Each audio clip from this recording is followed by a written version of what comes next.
Welcome back. You're still watching World Insight with me, Tian Wei. The program is coming to you live from Beijing on CGTN. The renowned architect I.M. Pei once said, "Architecture is the very mirror of life. You only have to cast your eyes on buildings to feel the presence of the past, the spirit of the place. They're the reflection of society." Born over a century ago in the midst of World War I, Mr. Pei enjoyed a successful career, spending 9 decades, and passed away this month at the age of 102. His Chinese-American heritage took him around the world, leaving landmarks both in the U.S. and in China, and certainly in different parts of the world. In 1983, he won the Pritzker Architecture Prize, the pinnacle of achievement in its field. The prize is funded by the Pritzker family, who hopes to stimulate greater public awareness of buildings and inspire greater creativity within the profession by honoring living architects from all nationalities and races. Earlier, I got a chance to talk to Thomas Pritzker, who took over the responsibility of running the organization from his parents. He told us why the prize embraces the styles of architecture and what architectural legacies mean to him and, of course, the world. Take a look. But one of the wonderful things about architecture is their work will live on for a very long time.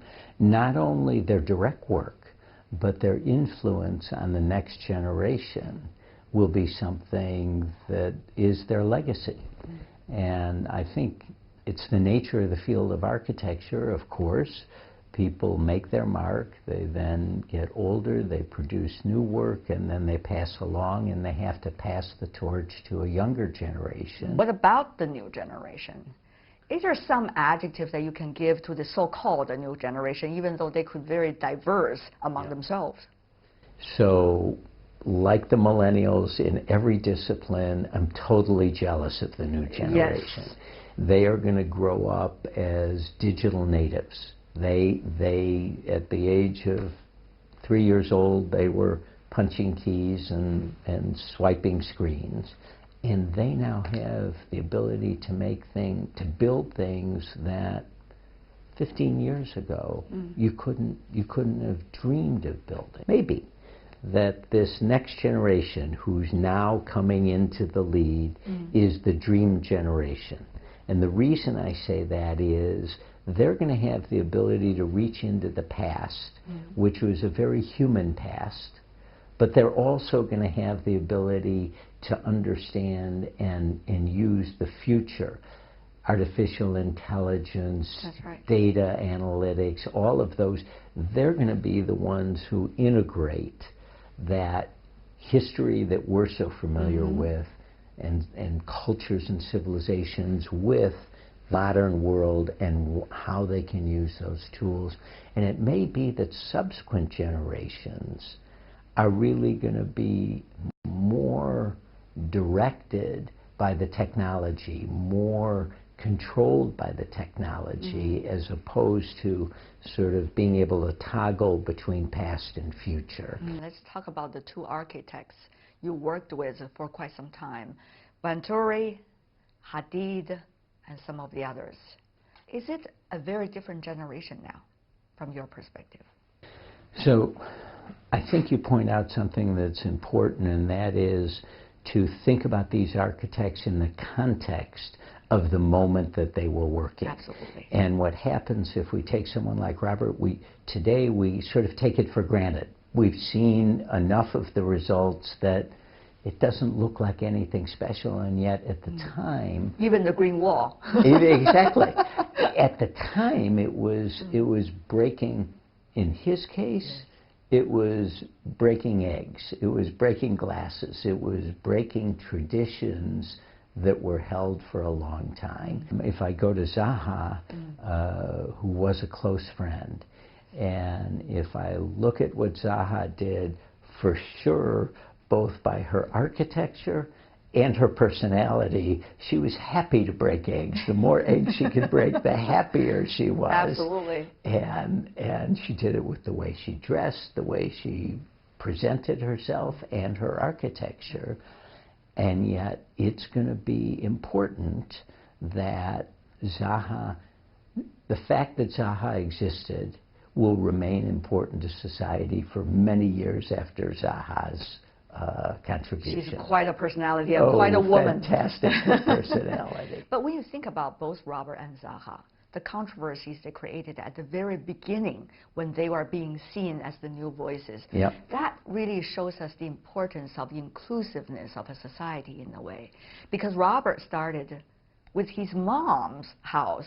Nobody wants to give him the space to create a house that is so different from modernism then, right? Right, right. And Zaha, think about all the controversies when she started, even though she has a lot of professional support coming from her own professors and colleagues. That means the society has to be open. But Ms. Pritzker, the question is our society these days, wherever you go, as open as theirs? The way I always say it is, thank God for crazy people, because the world wouldn't move forward without people who thought differently and were willing to take those risks. Right. And we never talk about the ones who took the risk and failed, because they don't show up on our radar. But they exist too, and thank God they exist.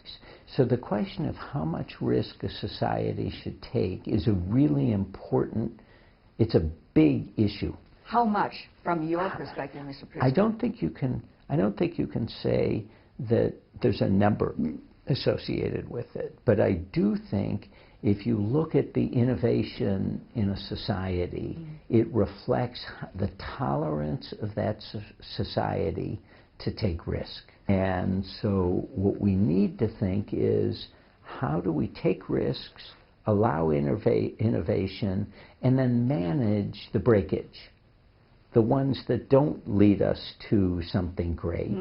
How do we manage that? How do we encourage that architect, in this case, to take some risk, but not destroy his whole career if it turns out he's going down a dead end? You and your family has been the support behind the Pritzker Prize, which is to honor architects with talents, with vision, and with commitment.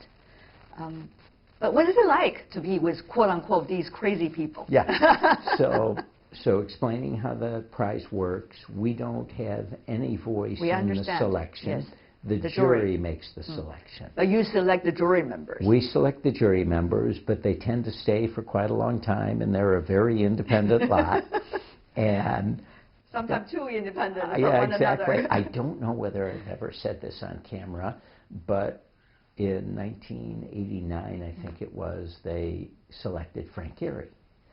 I hated Frank's work. It wasn't just Frank is going to watch this neutral. video anyway. I know. It wasn't just neutral. I looked at some of the stuff he did and said, that's not what society should stand for. That is not who we want to be remembered as a society. So I had that reaction, but they made the decision. Okay, so we did that. Frank has ended up becoming one of my closest friends. Exactly. And we will do a lot Congratulations, together. You're crazier than you used to be. Exactly. And he's also evolved his architecture into moving the needle for the whole world. That's right. Right? What he did in Bilbao and what he's done subsequently, it's changed how we think as consumers of architecture. So I think there's a lot of responsibilities, really, Mr. Pritzker, if you think about it, on you and the jury's shoulders. Yeah. For me, the real secret sauce of the prize has been the juries in the past and their ability to move around, be agile, talk about environmentalism sometimes, talk about artistic values other times, talk about technology other times, and comfortable moving us as a prize into different areas. So the prize has brought all sorts of new dimensions to my life. The first thing I would say is the new friends that we've been able to make. We took Frank Gehry to India, and the deal was, my wife and I know India well. We would take him on the tour and explain history, but he, as we went, had to explain how he was looking at something. What was his brain, what were his eyes seeing, and how were his brain interpreting it. Wow, he had assignment, even traveling with you. It was fantastic. He talked about, we were in Kathmandu and we were looking at an ancient building, and he said, don't look at the building, look at the space around the building. The building is framed by the space around it, and look at its adjacency to the next building and to the sky and to the trees, and it changed everything. Because I was used to looking at the building, at the walls and the balcony and that rather sort the building of thing. and the context. Yeah, and so that was one, and then we built a house with Renzo piano, and it was one of the great experiences of our lives. And Renzo would talk in terms of music. I'm building a violin, and you're going to live in a violin. And I think about walls and floors and ceilings. And he's talking about concertos. And he would talk about poetry and music, mostly music. And it needs to have vibration, and it needs to have life, and it needs to have, and it was all this music analogy. I didn't understand it until we moved in. Once we moved in, he's completely right. The way he thought taught me how that I could think differently, not in a linear fashion, but bring in other disciplines into what seems like a business problem. Earlier you talked about mutual respect. I think if you add mutual respect and curiosity, you then have where progress comes from. Because if I respect you for whoever you are, whatever discipline you are, whatever country you come from, whoever you are, and have a little bit of curiosity, then I have a chance to learn from you. And that's going to make me a better person. I actually think it's benefiting me to respect you because it opens the door to be able to learn.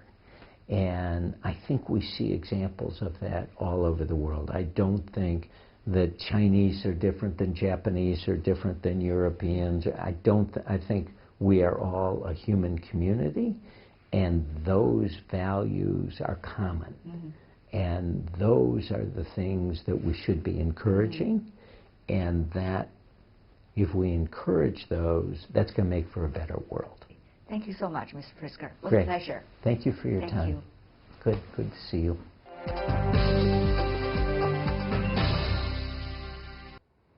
Open and curious minds, learning from one another, that's certainly going to make a better world. Those are important words, I guess, particularly for these days. And that is all the time we have for today. If you'd like to see more, try to find us World Insight CGTN into your search engine, or check out our YouTube channel. You can also follow us on Twitter, Facebook, and Sina Weibo. From me, Tian Wei, and everyone on the World Insight team, thanks for watching. Tune in again next time for more insights across China and around the world. Good night.